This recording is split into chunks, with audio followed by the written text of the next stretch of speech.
것 같아요? 중2. 예? 중2요. 중2요? 네. 왜 제가 중2에 예수 믿었다고 생각해요? 수업 전에 말씀해 주셨어요. 수업 시간에요? 아니. 네. 뭐 크게 차이는 나진 않습니다. 저는 1987년도에 거듭났습니다. 이렇게 얘기하면 모르시겠죠?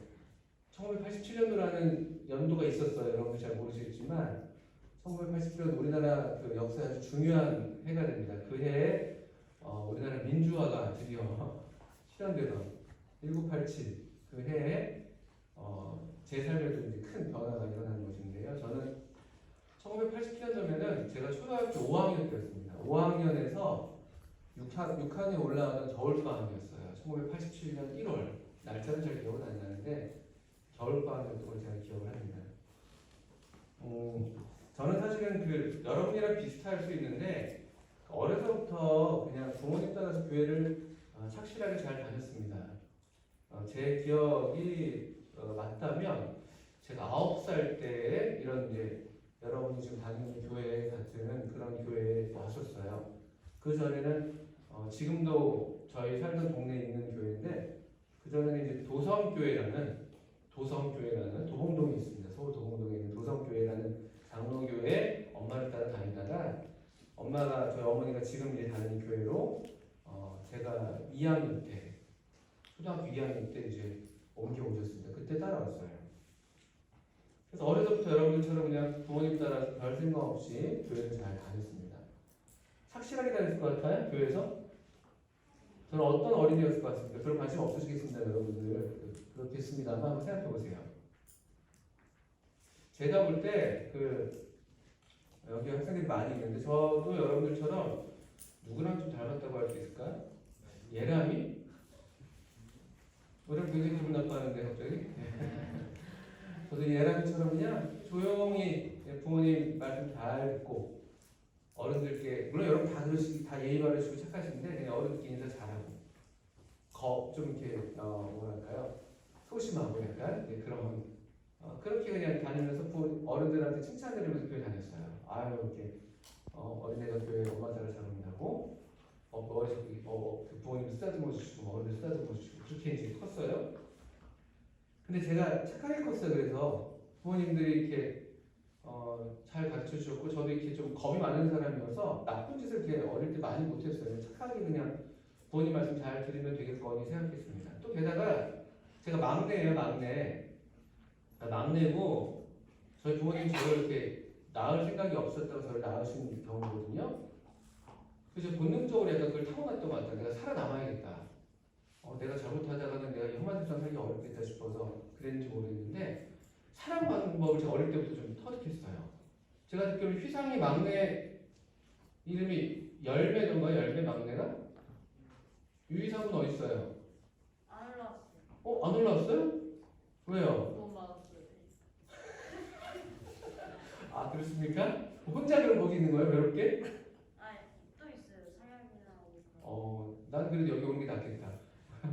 친구들이랑 같이. 어쨌거나 그 친구 휘상이라는 막내도 지난번에 우리 학교 와서 이제 막 했더니만 막 살아남는 법을 잘 알더라고요. 그렇죠? 걔가 막 어떻게 했는지 아세요, 여러분들? 그냥 막 아무나 보면 다 앵기더라고요. 막 그냥 막 앵기고 막 비벼대고 막 이렇게. 그래서 어머니랑 제가 얘기를 하는데 제가 여우라고 딱 그러더라고요. 저한테요. 제가 사랑받는 법을 안 돼요. 막내나. 그러니까 저도 그랬어요. 저는 이제 어떤 식으로 느꼈냐면 저희 형님은 저보다 5살이나 차이가 나서 잘 몰랐고 저희 누나가 이제 중간에 있었는데 누나가 진짜 바로 우리가 누나니까 누나가 하는데 어른들이 누나가 하는 행동들을 싫어하시는 것 같더라고요. 누나는 많이 혼나시더라고요. 보니까 누나처럼 하면 안 되겠구나 이런 것들을 깨달았어요. 근데 왜 혼나는가 봤더니 저희 누나는 항상 어른들한테 꼿꼿하게 그냥 자기 소신을 굽히지 않더라고요. 그래서 아버지나 어머니가 막 화를 내서 혼내시면은 너 잘했어 잘못했어 이렇게 물어보잖아요. 그러면 여러분 어떻게 부모님께 대답해야 돼요? 잘못했어 하면서 빌어야 돼요. 근데 저희 누님은 아주 이렇게 굳은 그런 신명을 갖고 계셔가지고 난 잘못한 게 없다 이렇게 대드시고 막 혼나시고 막 그런 모습을 보면서 저러면 어른들이 싫어하시는구나. 나는 무조건 잘못했다고 해야겠다. 나는 그냥 무조건 어렵게 얘기하면 그냥 네 하고 해야겠다 이런 걸 좀 배웠어요. 그래서 착하다들이 많이 됐어요. 착하다들이 그렇게 생겼죠. 네, 너무 이렇게 억지로 안 끄덕이셔도 됩니다. 그렇게 했는데 근데 제가 하나 좀 이제 와서 좀 이런 얘기 여러 들어야 될지 모르겠는데 착하다는 소리 듣고 교회를 이렇게 잘 다녔어요. 근데 제 마음이 항상 교회 갈 때마다 사실 교회에서 그 죄에 대한 말씀들 많이 하시잖아요. 죄에 대해서. 근데 제 마음에 교회를 갈 때마다 이 마음이 좀 이렇게 갇히게 되고 두려움이 있었어요. 왜냐하면 제 또 기억이 맞다면 제가 그 어린 나이에 나쁜 짓을 한 게 있었어요. 공소시효 지나서 괜찮습니다. 지금 제가 이렇게 법에 이렇게 형벌을 피할 수가 있는데 제가 범죄를 한 게 있었습니다. 초등학교 때, 저학년 때. 뭘 했냐면요. 네, 제가 종종 얘기했지. 제가 도둑질을 한 게 있어요. 도둑질. 연빈아 너무 크게 웃지 마. 도둑질. 어린 나이. 그것도 그냥 친구가 아니었어요. 제 기억에 맞으면 동네 슈퍼. 동네 슈퍼에 여러분 그 향긋한 그 냄새 유혹을 제가 떨칠 수가 없었는데 주시 후레쉬라는 거 아십니까? 껌이라면 역시 롯데 껌인데 주시 후레쉬, 프레시 민트, 스피아 민트 이 3종 세트가 있는데 노란색 포장지에 주시 후레쉬라는 껌이 있었어요. 그 얼마 되지도 않아요. 100원이나 했으려나. 근데 제가 어린 시절에 그걸 훔쳤던 기억이 제가 선명해요. 슈퍼마켓 그 동네 가게에서. 안 걸렸어요. 안 걸렸습니다. 그 껌을 씹었었어요. 그 기억이 제가 있어요. 지금은. 근데 제가 어린 시절에 이렇게 교회를 엄마 따라가면은 이렇게 그냥 잘 있다가도 그냥 그 막 죄책감만 그 어느 순간에 막 확 가치에게 오고 하나님이 계시다고 막 말씀을 하시니까 내가 엄청 이제 벌 받을 걸 막 두려워하고 이제 그런 생각들이 컸었습니다. 여러분들 도둑질 다 해보셨죠? 한 번씩? 아닌 척하지 마십시오. 하신 걸로 알고 있습니다. 그래서 그런 두려움과 가책 속에서 제가 있었어요. 그냥 교회에 가만히 앉아있고 누가 저한테 뭘 하지 않아요. 누가 아무도 저한테 너 잘못했어, 너 도둑질, 제가 도둑질하고 아는 사람도 없어요. 그런데 그게 항상 제 마음이 이제 갇히게 되고 두려움이 됐었습니다. 그리고 이제 또 여러분들 교회 다니시면 단골로 이제 만나시는 질문들이 있을 겁니다. 그 당시에 저희 부모님을 비롯한 어른들께서 저를 보실 때마다 아마 여러분 지금도 이제 이런 비슷한 경험일 수 있는데 너 구원 받았니? 이렇게 물어보셨어요. 너 지금 죽으면 천국에 갈 수 있어? 이렇게 많이들 물어보셨습니다. 근데 제 마음에 자 보세요. 아까 제가 마음이 어땠다고 교회를 갈 때마다 마음이 기뻤다고요? 겉으로는 착하게 그냥 이렇게 있지만 근데 마음에 항상 이렇게 어두움이 있었어요. 가책이 있고 두려움이 있었어요. 그래서 어른들이 말씀하신 그 질문에 대해서 제가 답을 정직하게 한다면은 사실 자신이 없었죠. 난 구원받지 않은 것 같고 난 지금 죽는다면 천국에 갈 자신이 없고 죽는 게 너무 무섭고 예수 믿고 노신다는데 그게 너무 무서운 일이었어요. 저한테는 사실은. 그래서 일부러 무서우니까 생각을 안 하고 있었을 뿐이지 가끔 밤에 생각나잖아요. 가끔 밤에 혼자 이제 누웠는데 자려고 하면 갑자기 막 그런 막 무서운 생각들이 막 드는 거죠. 또는 옛날에 또 제가 초등학교 때 학교 갔다 집에 왔는데 집에 아무도 없어. 분명히 오늘 이 시간에 엄마가 계셔야 될 시간인데 아무도 없어. 그러면 제 마음에 덜컥 드는 두려움이 있었어요. 예수님이 오셨구나. 우리 부모님은 하늘나라로 가셨구나. 뭐 이런 두려움. 여러분 비슷한 경험을 할걸요? 지금 뭐 전화기 있어서 전화 없어서 집에 왔는데 아무도 없어서 전화도 안 받아보세요. 패닉 상태 옵니다. 패닉 상태 거의 막. 저도 막 그랬었어요. 그래서 집에 딱 왔는데 초등학교 때 끝나고 집에 왔는데 아무도 없어서 집에 못 들어가고 막 그 집 현관 앞에서 막 울면서 막 엄마를 기다렸던 그런 기억들. 장난 아니죠. 엄청 찌질한 그런 모습이죠. 근데 그게 제 유년 시절이었습니다. 어른들이 물어보시면 이게 사실 자신은 없는데 무서운데 근데 또 구원 받았다고 얘기했었어. 왜냐면 그래야 될 것만 같았어 내가. 왜냐면은 나는 착실하게 교회를 다니고 있고 부모님들 또 어른들도 내가 참 착실하게 예수를 믿는다고 생각하셨기 때문에 그 기대를 저버리지 않아야 된다는 생각도 있었던 것 같고 그런 게 하나 있었던 것 같고 착한 아이여야 되니까 나는 또 하나는 내가 구원 안 받았다고 하면 너무 그 다음이 피곤했어요 사실은.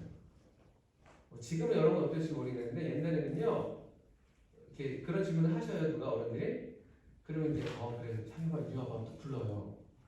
그리고 저쪽 교회 한 구석으로 데려가시는 거예요. 그리고 한 2시간 3시간씩 막 이렇게 복음을 막 전하시는 거예요. 막. 제가 그거 몇 번을 겪었거든요. 저 어린 시절에 보니. 그러니까 그게 너무 힘들더라고요. 솔직히 막 그 잘 귀에는 안 들었는데 그 저를 사랑하셔서 하시는 그 마음은 제가 그때는 이해는 못했겠지만 그런 마음이 좋겠는데 그 시간이 조금 어려웠어요. 저한테 어린 나이에. 그래서 또 내가 만약 여기서 나 구원 안 받았다고 대답을 하면은 그 뒤가 상당히 좀 피곤한 시간이 되겠구나 이런 생각이 또 들어서 좀 거짓말을 했죠. 또 오늘 구원 받았어요? 어떻게 구원 받았니? 그러면 이제 대답할 수 있었어요. 네, 예수님이 제 죄를 위해서 돌아가신 거 제가 믿어요.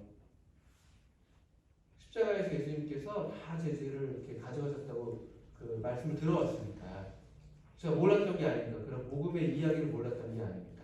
믿는다고 대답했었어요. 설명할 수 있었어요. 내 죄가 있는데 예수님이 십자가에서 내 죄를 다 가져오셨으니까 내 죄는 다 용서가 됐어. 내 죄는 다 이렇게 사해졌어. 제가 말할 수 있었고 설명할 수 있었습니다. 그렇게 대답을 했고요. 근데 놀라운 사실은 제가 그렇게 말을 하는데 대답을 해도 제 마음에는 하나도 사실은 그 평안이요, 기쁨이 없는 거예요. 여전히 두렵고 말은 그렇게 하거든요. 너는 죽으면 천국 갈 수 있어? 네, 천국 갈 수 있어요. 어떻게 네가 갈 수 있는데? 예수님이 제 죄를 위해서 돌아오셨으니까 이렇게 말은 하고 있는데 제 마음에서 정말 자신이 없는 거예요. 이렇게 겁이 나고 여전히 그런 시간들이 있었어요. 그런데 이제 제가 아까 말씀드렸던 1987년 1월이에요. 제가 5학년에서 6학년 올라가는 겨울방학. 아까도 제가 얘기 드린 대로 저희 누나가 있었어요. 누나. 근데 저희 누나가 이제 성격이 아까 그 말씀드린 것처럼 아주 솔직한 분이시라고요. 그냥 자기가 기면 기고 아니면 아닌 사람이에요. 그래서 저희 누나는 자기가 구원받지 않았다고 이미 전부터 잘 얘기를 하고 다니고 계셨었어요. 아주 솔직한 분이니까. 그러니까 저희 집에서 공식적으로 구원 안 받은 사람은 저희 누나밖에 없었어요. 왜냐면 저도 입으로는 어차피 제가 구원받았다고 얘기를 하고 있었으니까. 저희 누나는 근데 구원 안 받았다고 얘기하고 있었고. 누나만 구원받으면 그냥 겉으로 볼 때 다 구원받는 거였죠. 근데 그날 1월달이었는데 누나가 그 구원받지 않았던 누나, 그 당시 저희 누나가 지금 이렇게 헤아려 보니까 72년생, 87년, 14살, 아니죠, 16살이 되가 되군요.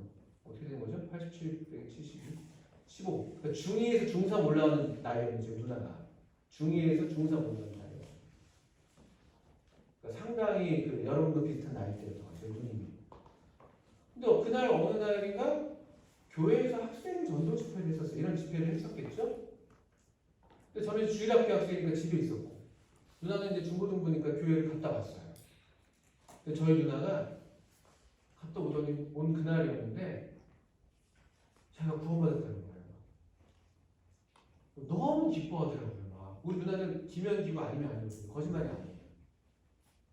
그 전에도 확실하게 제가 구원 안 받았다는 것을 확신하고 있었기 때문에 구원 받은 걸 너무 확신하고 있었어요. 그날.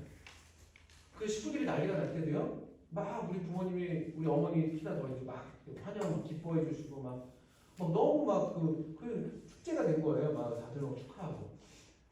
그런데 이제 어떤 문제가 생길 것 같아요. 저도 이제 누나가 구원받았다니까 겉으로 막 축하하는 거죠. 아 누나 잘 됐다 축하해. 겉으로 그렇게 말하는데 어떻게 되는 거예요? 축하해 하다가 제가 갑자기 마음이 이게 이제 영혼이 없는 거죠. 축하가 아니에요. 덜컥 제 마음에 어떤 마음이 들었냐면은 누나 마저 구원받았네? 그러면 사실 우리 집에 나만 이 생각이 들었어요. 물론 이제 식구들이나 다른 분들은 제가 구원받았다고 얘기를 하고 있었으니까 어떻게 생각하고 있었을지 모르겠지만 제가 저를 알잖아요. 갑자기 누나까지 구원을 받았다고 생각하니까 갑자기 나 혼자 남았다는 그 생각이 확 몰려오는 거예요. 견딜 수가 없었어요. 제가 그래도 그 전까지 누나를 좀 의지했던 것 같아요. 왜냐면은 혹시라도 예수님이 오셔서 다른 식구들이 다 이렇게 하늘나라 간다 할지라도 누나랑 나랑 있으니까. 그 수정이가 저기 이제 기훈이랑 같이 여기 어디 그쵸 저 오늘처럼 수정이랑 기훈이가 되게 사이가 좋더라고요. 기훈이 너 저기 누나 좋아? 네, 알겠습니다. 한 3초 머뭇했어요, 그죠? 네. 예. 아주 제가 볼 때 너무 제가 부러운 모습인데 저도 사실은 저희 누나한테 많이 맞았거든요. 아, 저도 아니죠. 저는 누나한테 많이 맞았었는데 그래도 의지가 좀 있었던 것 같아요. 누나에 대해서. 그래서 이제 누나가 다른 사람이 다 저기 하늘나라로 올라가도 누나랑 여기 있으면 그래도 괜찮겠지 생각했던 것 같아요. 또는 내가 지옥을 가더라도 누나가 좋아서 그런 건 아니에요. 내가 그래도 나 혼자가 아니다. 이거 나 혼자가 아니다라는 생각 때문에 좀 그게 안도가 됐던 것 같았어요. 근데 그 누나까지 이제 구원받았다고 생각하니까 그 누나도 이제 천국에 간다고 생각하니까 나 혼자만 여기 남는다고 생각하는 그 생각이 너무 저를 두렵게 만들었어요. 저한테 사실 지옥은 어릴 때부터 많이 들어오긴 했지만 물론 그 막 뜨겁고 막 불에 타고 이것도 저도 참 무섭고 두려운 생각이 들긴 들었지만 그것도 무서웠지만 저한테 사실 가장 큰 지옥의 두려움은 그 제가 혼자 남겨진다는 거. 그게 가장 컸던 것 같아요. 그게 이제 그날 너무 이제 누나마저 이제 구원을 받았다고 하니까 견딜 수가 없이 이제 아주 무서워. 나 혼자 남는구나. 이게 모르긴 몰라도 어릴 때 우리가 좀 어릴 때는 그냥 물리적으로 그런 어떤 막 지옥의 어떤 그 막 형상들 있잖아요. 막 불구덩이 막 이렇게 그런 것들을 우리가 두려워하는 게 사실 두려워야 될 일이죠. 그것도 그거지만 여러분 나이나 저도 이제 그때쯤 이제 사춘기가 좀 왔던 것 같긴 한데 어느 정도는 우리한테 가장 큰 두려운 일은 사실은 제가 볼 때는 물론 그런 것도 두렵지만 혼자 남겨지는 게 가장 큰 두려움인 것 같아요. 제가 얼마 전에 이제 그 수업 시간에 글쓰기 하는 수업이 있는데 여러 번 말씀드리죠. 가장 두려워하는 게 뭐냐라는 주제로 글을 쓰는 시간이 있었습니다. 가장 두려워하는 것. 근데 어떤 친구는 전형적으로 그냥 우리 보통 무서워하는 그런 무서운 것들을 썼더라고요. 12학년 우리 학교 대선배님이신데 자기는 진해가 제일 무섭다. 진해가 어릴 때 진해 낮잠 자고 있었는데 진해가 자기 팔 위로 올라왔던 경험이 있어서 그게 트라우마가 돼가지고 자기 진해가 제일 무섭다 이런 친구도 있었고 또 어떤 친구는 일반적인 또 우리 두려워하는 대상이죠. 난 귀신 제일 무서워요. 꿈에서 막 나오는 각종 귀신이 제일 무섭습니다. 이런 얘기도 하고 또 어떤 친구는 어릴 때 꿨던 악몽 생각이 자꾸 두렵대요. 그 악몽은 뭔가 보니까 무언가 자기 뒤에서 초록색 괴물이 막 쫓아오는 꿈을 꿨었대요. 그 초록색 괴물이 가만 보니까 시금치였대요. 시금치. 너무 무서웠대요. 지금도 무섭대요. 그런 얘기들이 있는 반면에 또 어떤 조금 더 생각하는 친구들은 이런 글을 쓴 게 있더라고요. 자기는 무관심이 제일 무섭다. 무관심. 때때로 이렇게 항상 그런 건 아닌데 친구들이나 또는 주변의 사람들이 자기한테 별로 관심이 없는 것 같이 느껴질 때 그럴 때는 하루가 참 우울하고 또 물론 지나가면 또 그만이지만 참 그런 게 어떨 때 두려울 때가 있다. 이렇게 쓴 친구가 있었어요. 또 어떤 친구는 거꾸로 정반대로 자기가 친구한테 좀 어렵게 하는 것 같아서 그게 좀 두렵다. 그럴까봐 그런 일들이 더 있었던 것 같긴 한데 자기는 장난이라고 했는데 친구가 굉장히 힘들어하는 모습 보면서 좀 이제 그런 것들이 좀 두려움으로 이렇게 표현했던 친구가 있습니다. 또 조금 더 생각한 친구는 배신당하는 게 제일 두렵다. 배신. 이거 참 의미심장하죠. 배신당하는 게 두렵다. 그리고 배신도 다른 사람으로부터 배신당하는 것도 그렇지만 내가 나를 배신하는 것도 참 두렵대요. 그런 또 깊은 성찰을 하는 그런 친구도 있었습니다. 근데 무언가 보면 이제 공포가 외적으로는 공포, 두려움들이 있어요. 그런 무서운 것들이 정말 무섭게 생긴 것들이 우리를 두렵게 하는 게 있죠. 근데 사실은 근데 우리가 어느 정도 이제 인지하는 거예요. 정말 무섭고 두려운 것들이 바깥에서 오는 것도 있지만 우리 안에서 사실은 우리 안에서 이렇게 내재되어 있는 그런 무서움과 두려움이 있는데 그게 뭐냐면은 다 있는 거예요. 이렇게 무관심, 또는 친구 관계에서의 어려움, 또는 배신, 또는 혼자 남는 것, 외롭게 있는 것 이런 걸 우리 두려워해요. 성경을 또 보니까 이게 사실 우리가 히브리서 2장에 보면요, 모든 사람들이 일생을 한번 그 말씀을 찾아볼까요? 한번 히브리서 2장 말씀 한번 보시죠. 그 말씀을 그냥 물리적인 어떤 죽음으로만 생각할 수가 있는데 히브리서 2장을 한번 보시면요, 2장 15절 보십시오. 2장 15절. 히브리서 2장 15절. 또 신약성경 354쪽입니다. 히브리서 2장 15절. 또 죽기를 무서워함으로 한평생 매여 종로를 타는 모든 자들을 놓아주려 하시니. 이렇게 되어 있습니다. 사람들이 보통 죽음을 무서워해요. 죽음을. 근데 성경은 딱 한마디로 우리가 두려워하는 게 궁극적으로는 죽음이라고 얘기하는 거예요. 죽기를 무서워해서 한평생 매여서 그 두려움에 매여서 종로를 탄다 이렇게 되어 있는 거예요. 이게 우리 사람들의 모습이에요. 근데 죽음이라는 것이 물론 우리가 생각하는 그 죽음이 있죠. 나이가 들어서 세상을 떠나든 사고가 되든 질병이 되든 그것을 포함하는 죽음일 텐데 죽음의 성경적인 의미는 보니까 단절되는 거예요. 분리되는 거. 우리 다 그걸 두려워하는 거예요. 알고 보니까. 지금도 우리가 이 죽음의 두려움이 있는 거예요. 뭐냐면 분리될까봐 두려워하는 거예요. 어떤 친구로부터, 누군가로부터, 사람들로부터, 나로부터. 이걸 두려워하는 거예요. 우리 어떤 정서적인 측면에서도 그렇고. 이게 우리가 갖고 있는 사실은 두려움의 근원입니다. 두려움의 근원. 실제로 우리가 죽음, 우리가 보통 말하는 이제 심장이 멎는 그 죽음을 두려워하는 이유는 우리도 모르게 우리가 인지하고 있는 게 뭐냐면요, 이 죽음을 경험하고 통과하고 나면 정말 영원한 분리가 일어날 것을 우리가 알고 있기 때문에 두려운 거예요. 사실 우리 본능이. 내가 죽으면 정말 무엇과도 누구와도 함께할 수 없다는, 내가 사랑하는 사람이든 내가 좋아하는 친구든, 그리고 그게 여러분들이 다 알지 못하지만 생명의 근원 되시는 하나님과 영원히 분리된다는 그 두려움, 그런 걸 우리가 느끼고 있는 거예요. 그래서 사실 두려운 거예요, 죽음이요.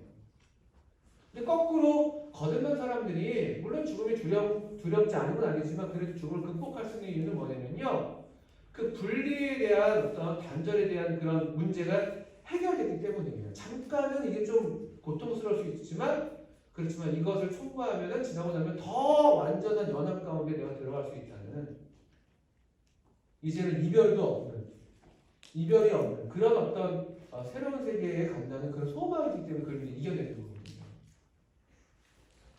이 두려움이 있는 거예요. 저도 그랬고.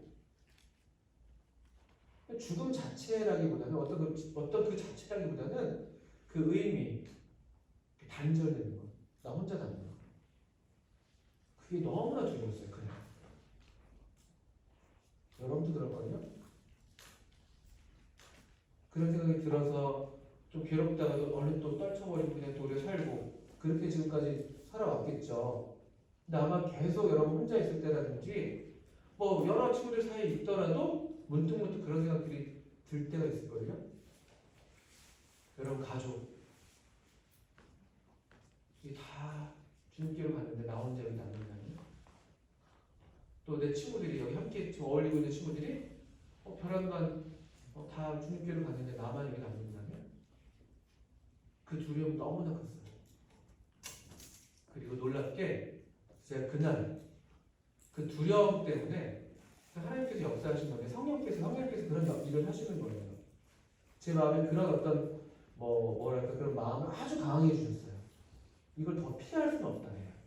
이제까지는 제가 그냥 어른들이 물어보면 그냥 대강대강 대답하면서 넘겨왔는데 이렇게 넘길 수가 없겠더라고요. 그날 도저히.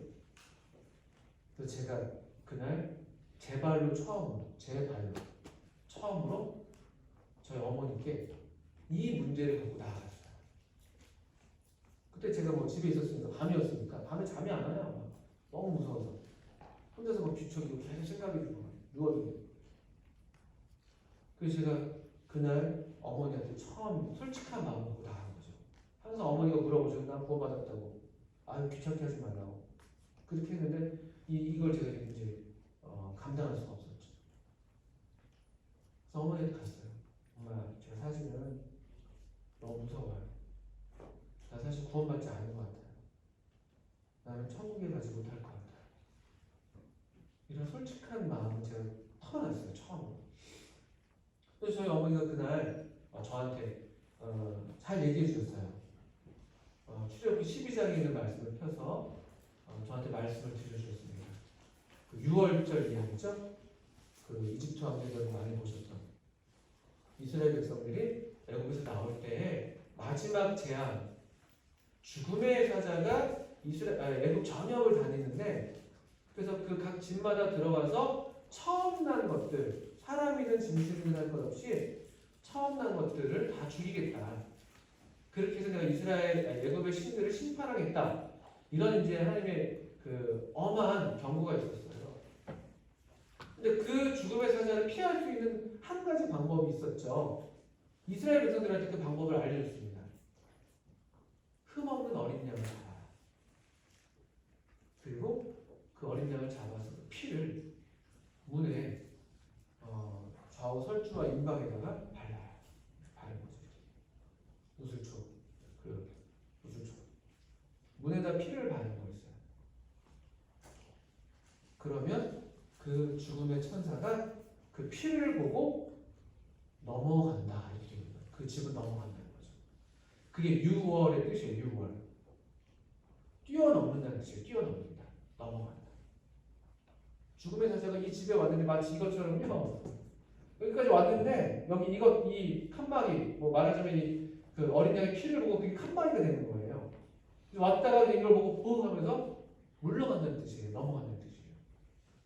그 말씀을 저희 어머니께서, 제가 몰랐던 말씀이 아니에요. 사실은요. 그 말씀 저희 어머니께서 저한테 해주셨어요. 제 마음에 그 말씀이 그날 제 마음에 와 닿았어요. 어떻게 설명이 좀 어려워요. 그 믿어졌어요. 정말. 뭐 몰랐던 사실을 안 게 아니에요. 그 내용을 제가 전혀 몰랐던 게 아니거든요. 그리고 그것이 뭘 의미하는지도 알았어요. 예수님의 십자가의 피가 바로 그 어린 양의 피와 같은 효력이 있다는 거거든요. 나로 하여금 이 영원한 죽음에서 건져주시는 그런 효력이 있다는 것을 제가 알고 있었는데, 그날 마침내 드디어 제가 알고 있었던 그 메시지가 제 마음에 와닿았고, 그게 제 마음에 믿어졌어요. 믿어졌어요. 그 말씀을 듣는데, 그렇지. 피만 발라져 있으면 되는 거구나. 피가 발라져 있으면은 이 죽음의 사자로부터 내가 건진 받을 수 있는 거구나. 내가 예수를 믿고 있는데, 예수님이 십자가에서 내 죄를 정말 내 죄를 위해서 돌아가셨다는 사실을 내가 믿고 있는데, 예수님이 십자가에서 내 죄를 가져가셨다면 정말 내 죄는 다 이제 없어진 거잖아. 라고 그게 이제 믿어진 거예요. 정말 제 마음에. 몰랐던 정보가 아니에요. 제가 그날 그렇게 구원의 확신을 얻게 됐어요. 아주 놀라운 날이었어요. 제가 잊을 수가 없어요. 왜냐면 잠을 잘 수가 있었으니까, 그날 이후로. 그 잠 못 잃었던 밤이었는데 그날 그렇게 제 영혼이 평안을 얻고 잘 잤어요. 그리고 이 확신이 참 놀랍게 제 마음에 자리 잡았어요. 물론 때때로 그 이후에 의심이 생기지 않았던 건 아니에요. 그런데 제 마음에 그걸 생각하면 너무나 그게 확실합니다. 그렇게 제 청소년 시기를 지나왔고, 또 지금은 이제 그 순간의 경험뿐만 아니라 계속 제가 하나님 말씀을 읽어오면서 이 말씀을 통해서 하나님과 교제하는 그 교제의 경험들, 또 하나님께서 저를 만나주시고 때마다 말씀으로 인도하시고 정말 살아계셔서 저를 이렇게 저를 만나주려는 경험이 있기 때문에 지금 더더군다나 이 하나님을 제가 확신할 수가 있는데 제가 그때 그렇게 믿음으로 거듭나는 그런 일이 있었습니다.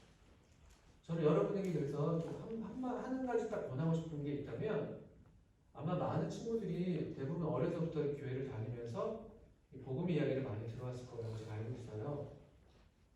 여러분 그런데 이제 그 뭐랄까요? 여러분 마음에 그런 어떤 질문들 또는 때때로 그런 외로움이 밀려올 때 그런 두려움이 찾아올 때 그때가 좋은 때예요.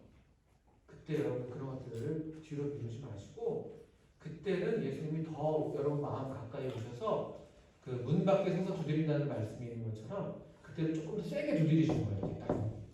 조금 더 세게. 기회인 거예요. 기회. 저도 그때 그날 밤에 주님이 저를 더 강하게 찾아오셨고 그때 주님이 도와주셔서 저도 솔직하게 제 마음을 숨기지 않고 거짓말하지 않고 솔직하게 하나님께 나아갔을 때 그때 하나님이 저를 아주 기쁘게 만나주시고 제 마음에 믿음을 주시고 그랬던 경험 아주 복스러운 경험이 있습니다. 참 감사한 일이죠.